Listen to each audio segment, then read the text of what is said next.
Mark and I have just come back from completing one of the toughest and most remote gravel rides we've ever put ourselves through. We've ridden from Fort William to the most remote pub in the British Isles, which lies in Nbhd, which is just over there. Now in this video, I'm going to run you through the kit and the bikes and the equipment we used in this very challenge. Now we needed full confidence in our kit, and we also wanted to be able to move fast. So this is exactly what we took on our challenge. Now don't forget, if you haven't seen the full video, to go check it out on GCN. Right, let's get into it.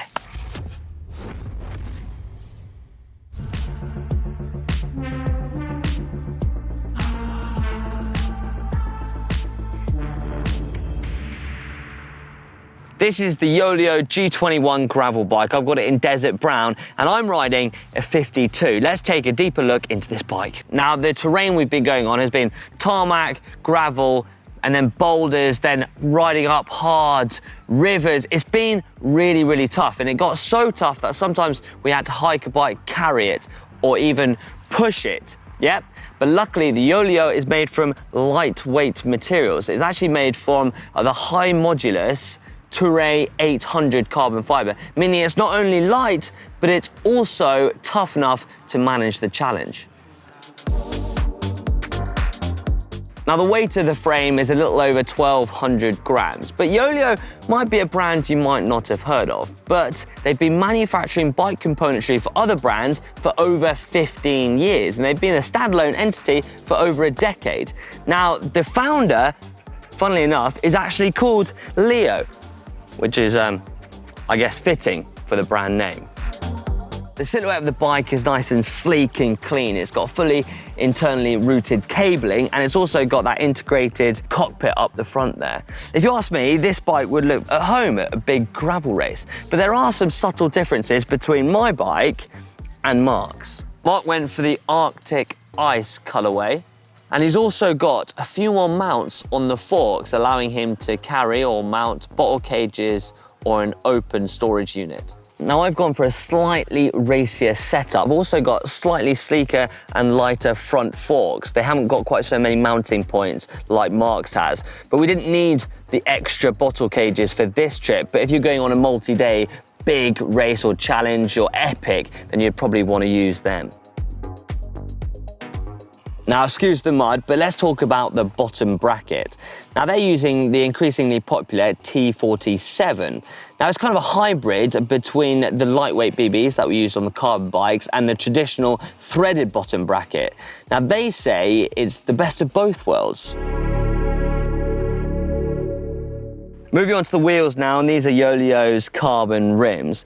Now the frame allows you to ride 53mm wide tyres. It's got plenty of clearance. We're riding 45mm wide. They've got a width of 30mm, an internal width of 22mm, making use of those big wide profile tyres. Now the rim depth of these wheels are 35mm, which was perfect for when we were riding fast on the tarmac and on the gravel roads.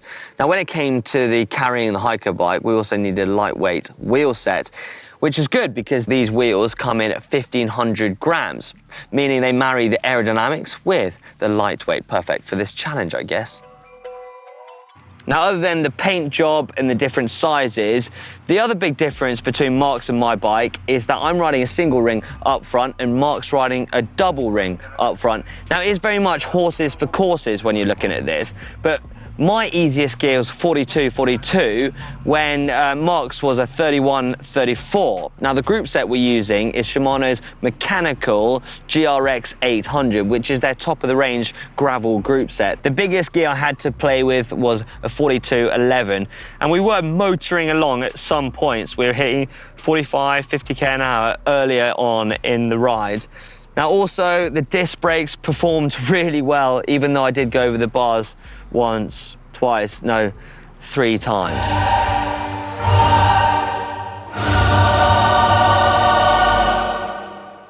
Ouch. And we've also got this rather, well, serious chain protector there for the rear chainstay. And I've got to say, it looks like tough rubber, but it's actually quite soft. And for the chain slap, that is going to make a world of difference. I'm also using my Wahoo Roam up front, and that really helped with the navigation of this route because it was so hard to find the paths, and being able to zoom in to where exactly we were going was ideal, especially through the marshlands. Now it's about time we have a look at what I was carrying through this challenge. Now we've got the bags on, you're probably wondering why we've taken so much kit for a one-day challenge. And it's all because of our contingency plan. We just didn't know how long it was going to take us, so we needed to pack for every eventuality.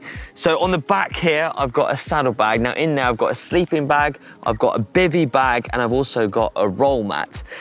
In the frame bag, I've packed food and electronics. So I've got plenty of food, SIS, gels and bars. Then I've got electronics like charger packs for phone and for torches and lights, etc., etc. On the front, I've got all my clothing. So that's where I've put my Gore-Tex jacket, my Gore trousers, and some Gore long sleeves, short sleeves, and also some spare boxes, because I feel like if we do end up camping, which we did, we're gonna need some extras. Now Mark's got in his a cooker, some gas, and some food too, just in case we do get stuck out.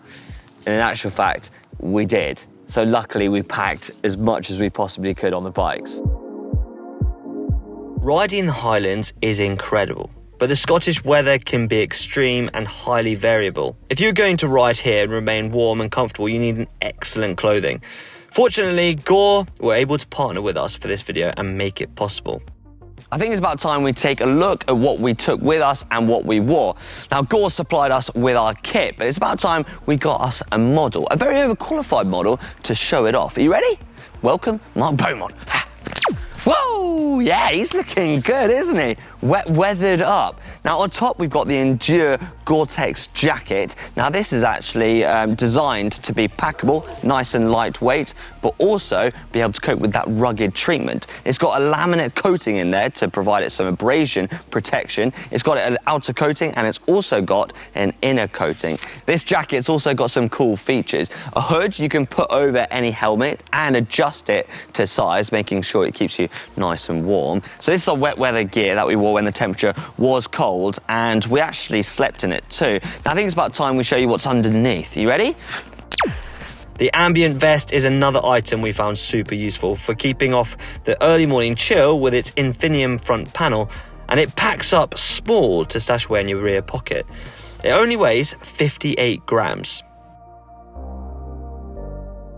Right, the bib shorts we're wearing are the transitional bib shorts. Now, these are designed to be worn in the changeable weather conditions, which is perfect for what we rode in the Scottish Highlands. They're usually a slightly heavier material than summer bib shorts. That protects you from light rain, wind, but you can also wear them in warmer climates too, which was kind of lucky because first time ever we got sun in the Scottish Highlands. They've got some cool features to them where they've got a windproof panel on the front, something a kilt doesn't.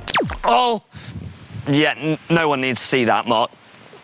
Oh, okay, that's better.